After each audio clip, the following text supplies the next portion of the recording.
We all have to eat, but when you're new to cooking or regaining those skills after vision loss, the kitchen can feel like a stressful and confusing place.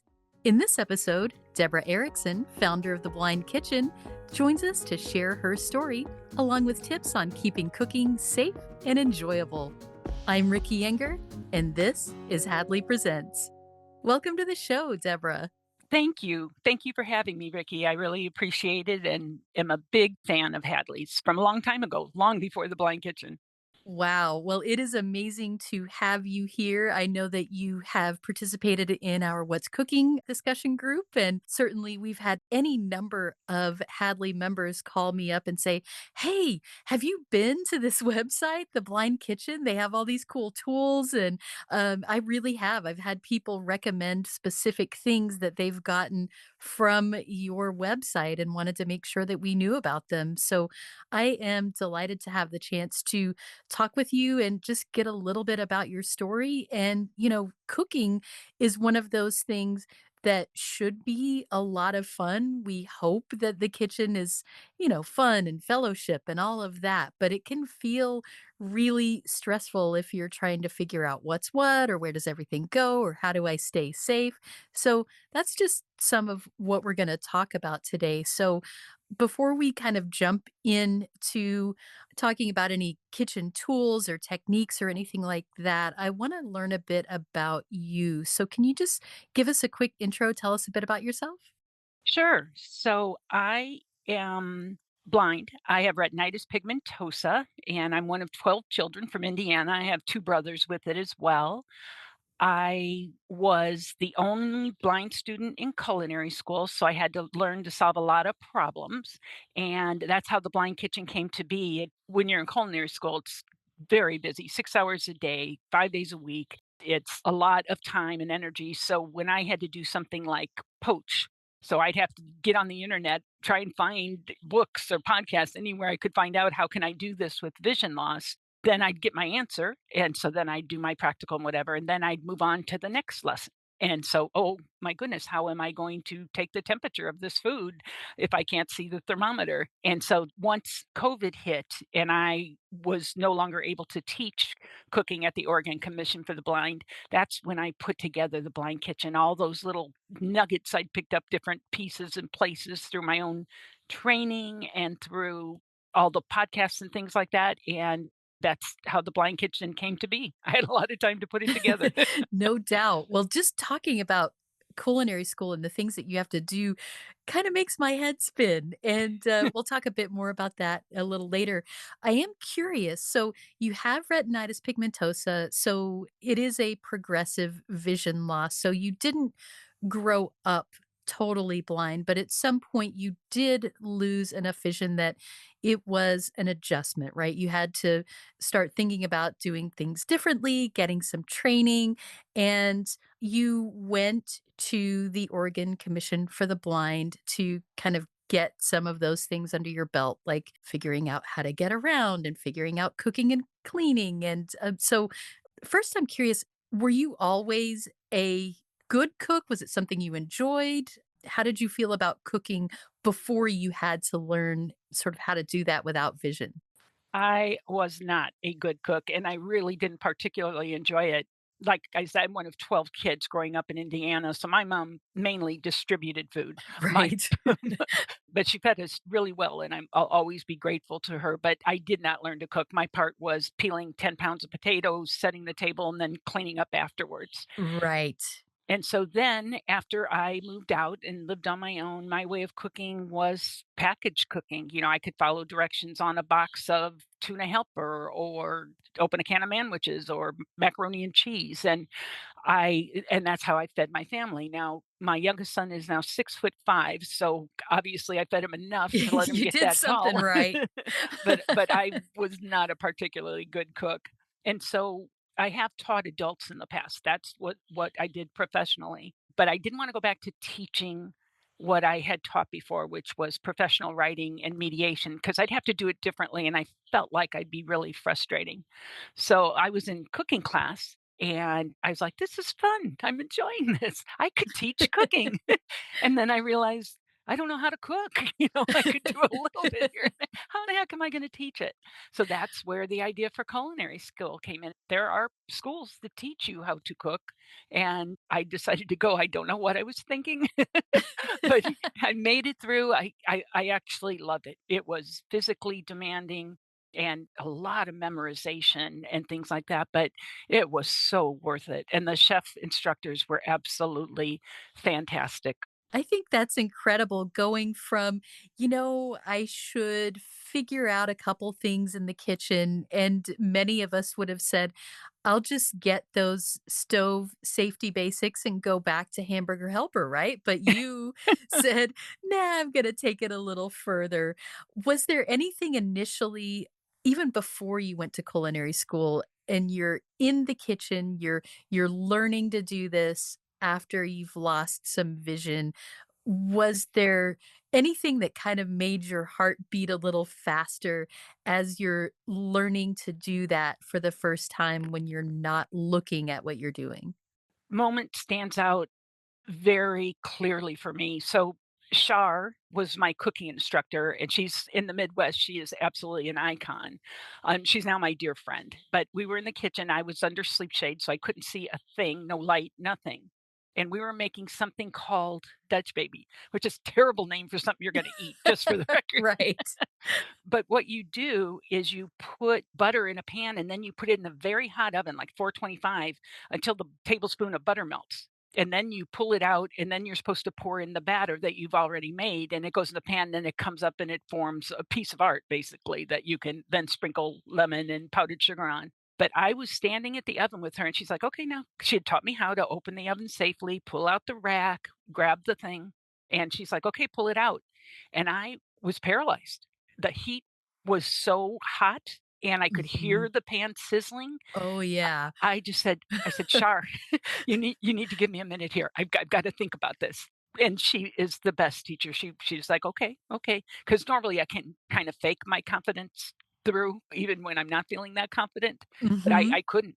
My body would not do what my brain was trying to get it to do, and so that was a gift to me as a teacher to recognize how paralyzing fear can be. Even though it was perfectly safe, I had the tools I need, I had the knowledge I needed. Sometimes your fear overrides your brain for a little bit. And so then when I would teach students, I'd be like, "Okay, just breathe. Just breathe. You don't have to Yes. move. You don't have to move. If it's a blade that's scaring you, if it's a motor that's scaring you, if it's the hot stovetop, just breathe for a minute. Nothing's going to happen." And so that was the moment in time. And it's funny because Shar later told me, "I learned from you in that moment how to be a better teacher because I did not recognize that fear in you and your hesitation." Yeah, it's so Yeah. relatable too, because there have definitely been moments in my kitchen, even after having cooked for a while, where I just have that anxiety. For me, it's a weird one. It's having the fan on over the stove and I can't hear everything that's Oh, going yeah. on. And so I feel a little anxious, something going on that I don't know about. But it's then Right. just tuning back into, I know what's happening. I have the skills to figure it out and keep myself safe. So, yeah, it's very relatable. So, when you went to culinary school, and again, I just love that you went from, I'm going to learn to, be in the kitchen safely to, no, now I have to learn all of it so that I can teach other people. When you decided to go on this adventure, I imagine you have some stories, and we could spend an entire episode or 2 talking about just that, but I'm wondering if we can just concentrate on a couple of things. Do you remember what the biggest challenge for you, maybe it was something really unexpected that you were challenged with in culinary school that you had to figure out? Probably the biggest challenge I had was completing my practicals in time.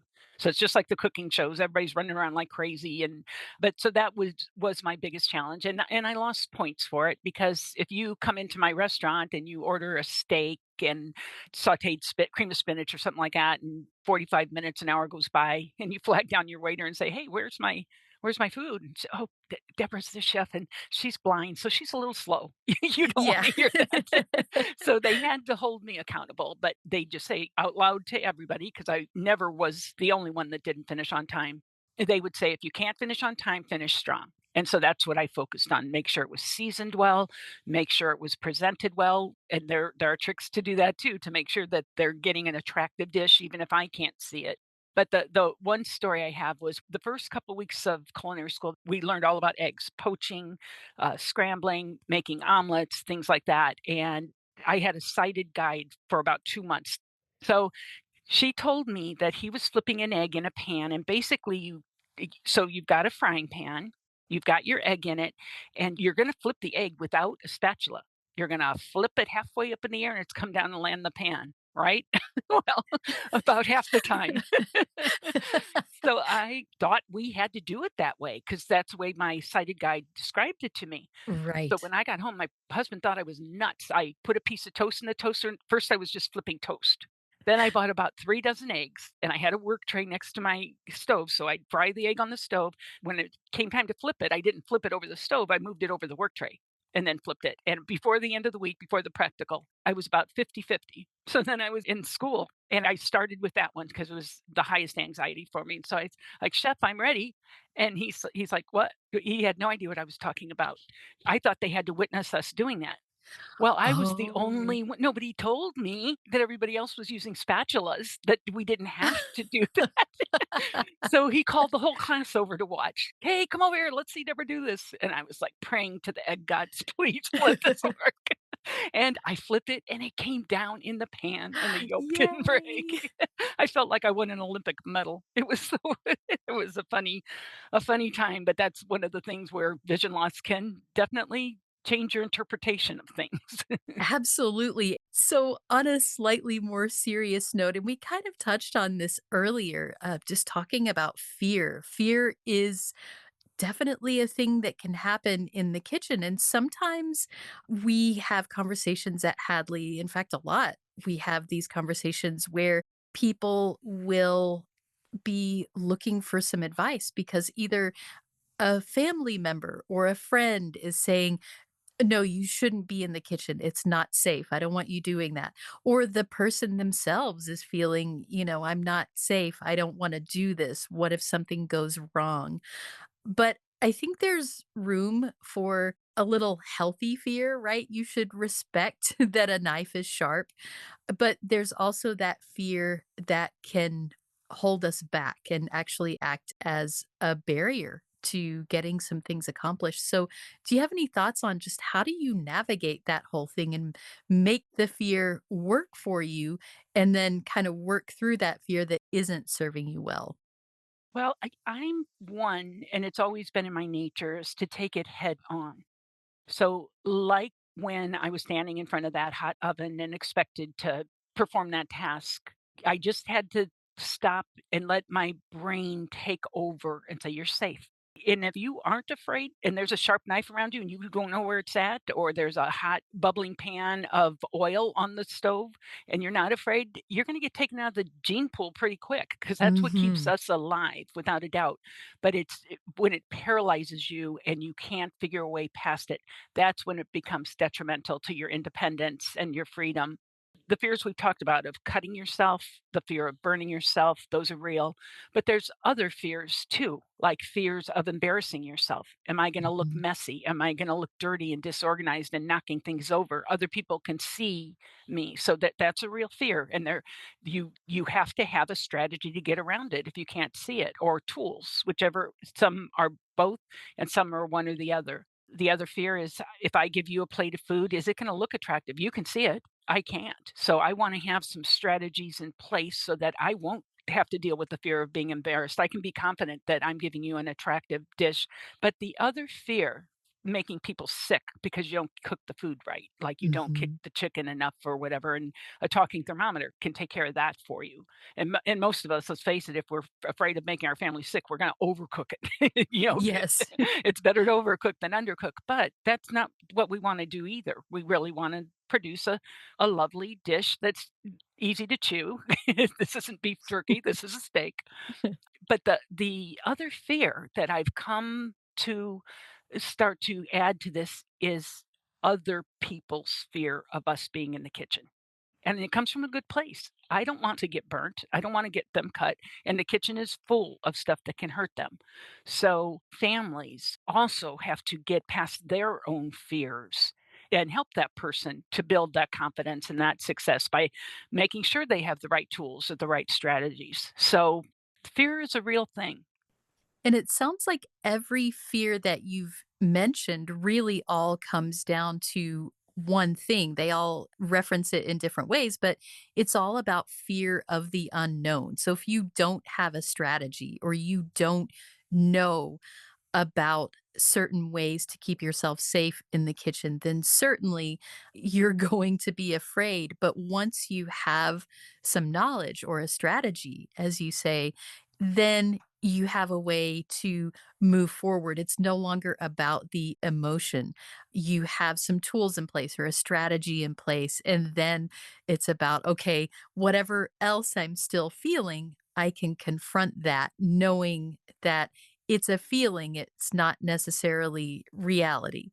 That's a good observation, and I feel like in this chosen career path of cooking, all of us have fears around relationships, around weather, around bills. I mean, the fears are part of what keep us alive. But rarely in life do we have a chance to, like, face a fear and then realize we overcome it, like flipping that egg.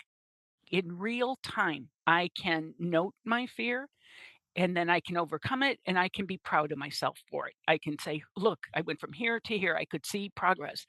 And but there's so many other things in life that we have fear where the reward is not that close. Yeah, that's a really good point. And what's better than overcoming that fear and seeing in real time than, hey, I get to eat my own success.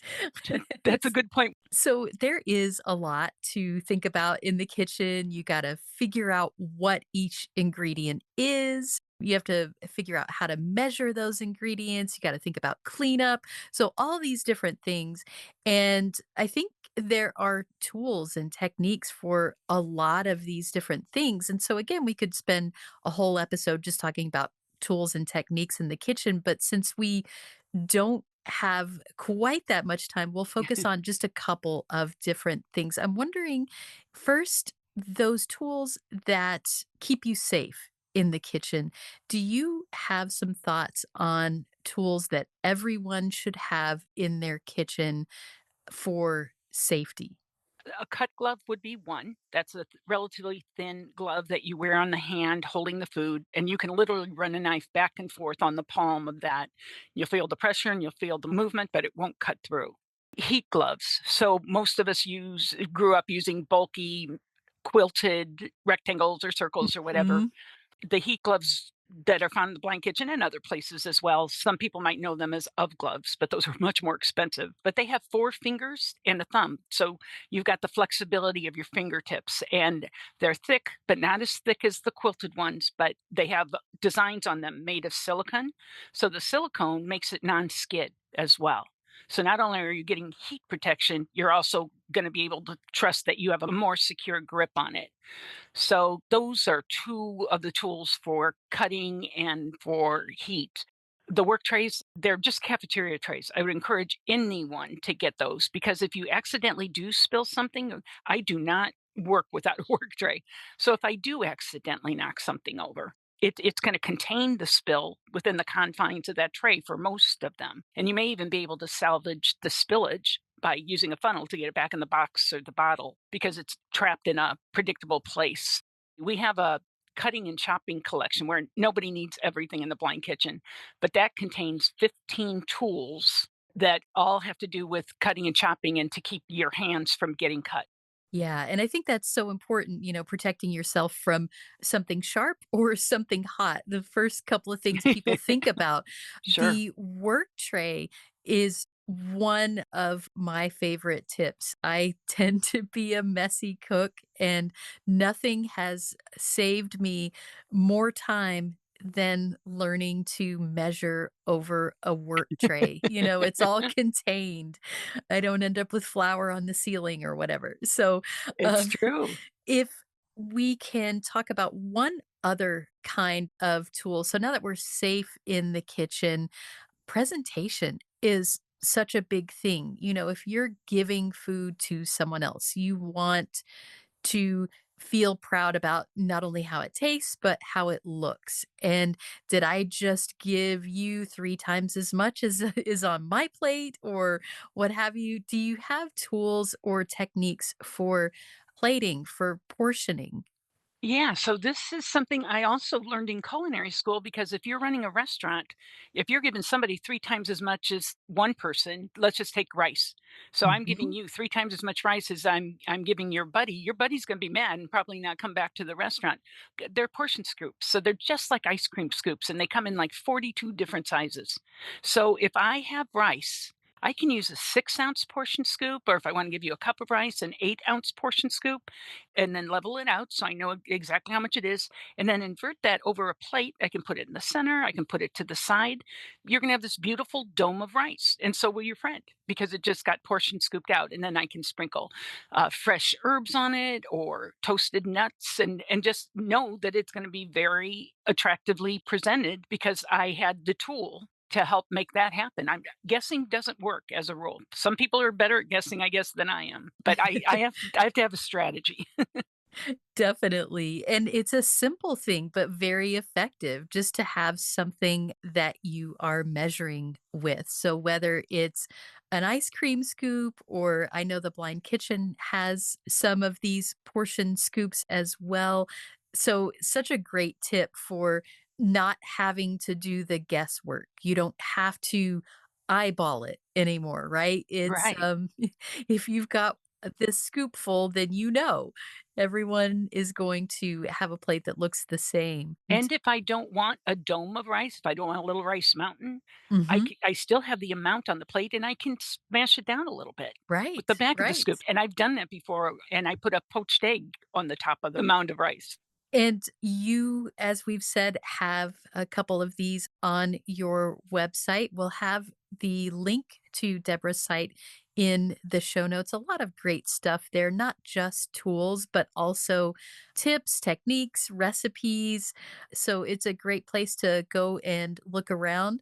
Also, got to give a shout out to Hadley's What's Cooking discussion group if you're Yes, thinking about getting back into cooking, or maybe you're really good at it and you want to come share some recipes with us. We'd love to have you for that too. So, this has been amazing, Deborah. As we wrap up, any final thoughts that you would leave people with? Maybe someone is still at that paralyzing fear stage and not sure how to step back in the kitchen, or maybe someone has done that and they're just finding it a little bit tedious now, like, I'm still having trouble measuring things, or it's just not as enjoyable as it once was, or whatever.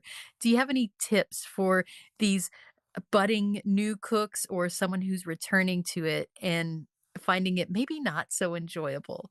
I'd encourage people to look at why it's not enjoyable for them. Some people just don't like to cook.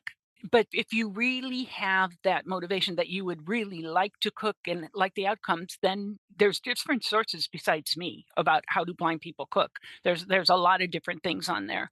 To seek out the information, notice where your problem is. Just don't let it freeze you on the threshold to walking into your kitchen saying, "Nope, I'm afraid I'm gonna spill stuff. I don't know how to measure well." It's a skill. You have to do it over and over and over again before you can Mhm. build your confidence that you're gonna get it right. So I would encourage people to, instead of just having this general fear door in front of them, not allowing them access to something they want to do, to isolate what is it I'm afraid of, and then focus on that, because if you break it into manageable pieces, cooking is too big.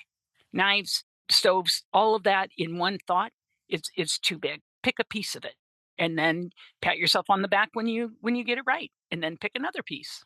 I love that. Really good advice, for anything really, just breaking it down into smaller chunks that you can tackle, and then you get to feel that reward of having accomplished that one little thing, and you can move on to the next. Exactly. Well, Deborah, thank you so much for stopping by, giving us your story, some tips and tricks and tools and all kinds of things. And certainly check out Deborah's website. That's The Blind Kitchen, all one word, theblindkitchen.com. Thanks for joining us, Deborah. It's been wonderful having you. Thank you for having me. It's been an honor. Got something to say? Share your thoughts about this episode of Hadley Presents or make suggestions for future episodes. We'd love to hear from you. Send us an email at podcast@hadleyhelps.org. That's podcast@hadleyhelps.org. Or leave us a message at 847-784-2870. Thanks for listening.